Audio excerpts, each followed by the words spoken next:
再来看罗西亚远东地区面临60天来上严重的暴风雪，有的人真假厝，这是一楼规个拢待伫咧积雪内底，嘛影响到真侪航班。科学家表示讲，这有可能是气候变迁去影响到北极气旋的模式所造成的。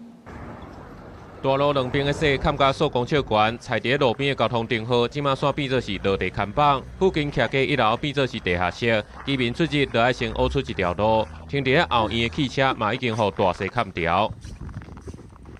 Having snow in the winter is not unusual, but having it as far south is a bit unusual, and having it so frequently is unusual. In eastern Siberia, there is so much snow, which is also the amount of snow has never happened before, most likely related to climate change. 这是勘察者半岛60年来落上侪雪一届。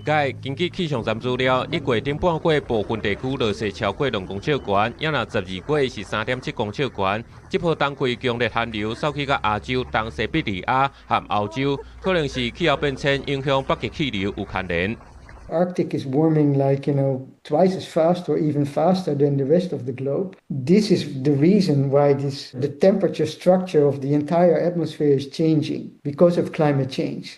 这波寒流唔若拍乱勘察者半岛的交通，中国有部分地区封路，日本有部分航班慢分，罗西亚远东地区交通、公共服务拢受到影响。佮发生有厝顶绑落地死人的案件，救援人员拍拼乌雪，甲受困的时代救出来。 官方预测讲，这波大雪会落到1月26日，上惊就是山内温度回升，雪扬气放起，搁再造成意外。公司新闻黄运玲编译。